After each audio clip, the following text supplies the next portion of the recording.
নমস্কার বন্ধুরা, cooking with Soma কিচেনে আজকের রেসিপিতে আপনাদের সবাইকে স্বাগত জানাচ্ছি। আজকের রেসিপি হচ্ছে অল টাইম ফেভারিট চাটনি। এটা ডিনারে বলুন, ব্রেকফাস্টে বলুন কিংবা লাঞ্চে বলুন, এই চাটনি ছাড়া মনে হবে যেন পদ অসম্পূর্ণ থেকে যাচ্ছে। তো চলুন এই রেসিপিটা চটপট শুরু করছি। এখানে আমি 3 কাপ জল নিয়ে নিয়েছি, তার মধ্যে একটু নুন একটু হলুদ দিয়ে জলটাকে ভালো করে নাড়িয়ে ফুটিয়ে নিয়েছি।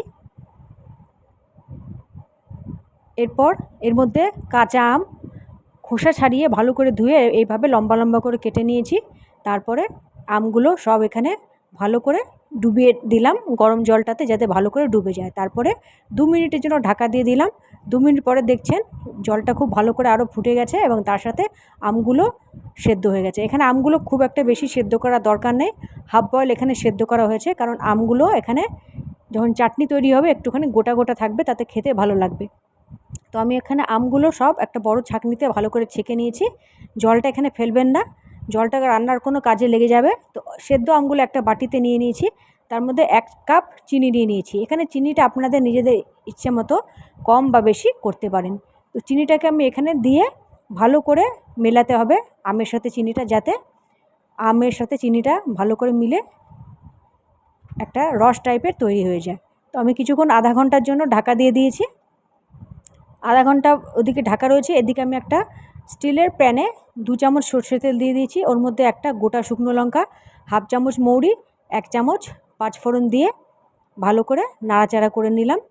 এখানে ফোড়নটাকে একটুখানি বেশি ভাজা ভাজা করতে হবে, বেশি যেন ভাজা ভাজা হয়ে না যায়।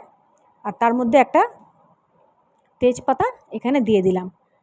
এইগুলোকে সবগুলোকে ভালো করে আরও একবার নাড়াচাড়া করে নিলাম। এবার দেখুন আমটা যে চিনির সঙ্গে মিলিয়েছিলাম, খুব ভালো করে একটা রস তৈরি হয়ে গেছে। এই আমটা সবটা এখানে প্যানের মধ্যে দিয়ে দিলাম। দিয়ে দেওয়ার পরে খুব ভালো করে এটাকে নাড়াচাড়া করতে হবে, যাতে ফোড়নের সাথে আমটা খুব ভালো করে মিশে যায়। এরপর বন্ধুরা খুব ভালো করে মিশে গেছে। এরপর আমি 2 মিনিটের জন্য ঢাকা দিয়ে দিলাম। 2 মিনিট পর দেখুন খুব ভালো করে ফুটে গেছে। আমি আরও একটু ভালো করে নাড়াচাড়া করে দিলাম। আরও একবার ঢাকা দিয়ে দিলাম।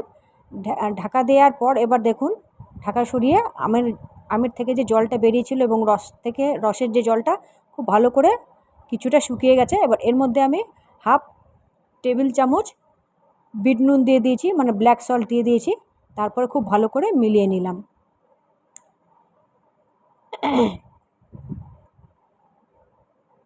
মিলানোর পরে এখানে আরও একবার ঢাকা দিয়ে দিলাম। ঢাকা দেওয়ার পর বন্ধুরা দেখুন খুব ভালো করে ফুটে গেছে। বন্ধুরা আজকে রেসিপিটা দেখে খুব সহজে বাড়িতে যে কেউ এই চাটনিটা, অল টাইম ফেভারিট চাটনিটা বাড়িতে সবাই বানিয়ে ফেলতে পারবেন। তো আজকে রেসিপিটা দেখে, আমার রেসিপিটা দেখে যদি আপনাদের ভালো লেগে থাকে, তাহলে আমার ভিডিওকে লাইক শেয়ার করবেন, আমার চ্যানেলকে সাবস্ক্রাইব করবেন। তো এর মধ্যে আমি কিছু মশলা দিয়ে দিলাম, তার মধ্যে হাফ চামচ লঙ্কা গুঁড়ো, 1 চামচ ড্রাই রোস্টেড মশলা পাউডার আমি এখানে দিয়ে দিলাম। এখানে গ্যাসের ফ্লেমটা অফ করে দিলাম।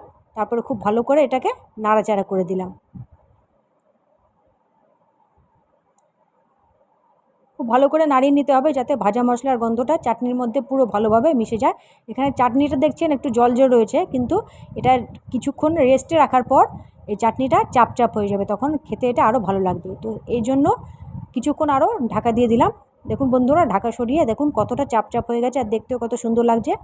এই রেসিপিটা বন্ধুরা বাড়িতে অতি অবশ্যই বানাবেন এবং কমেন্টে জানাবেন কেমন হয়েছে। তো আমি এবার একটা বাটিতে বেড়ে নিচ্ছি। আজকের রেসিপিটা দেখে বন্ধুরা আমার বিশ্বাস আপনাদের সবার খুব ভালো লাগবে এবং খুব এনজয় করবেন ফ্যামিলির সাথে। তো আজকের মতো এতটাই। আবার নেক্সট পর্বে নতুন কিছু নিয়ে আসবো।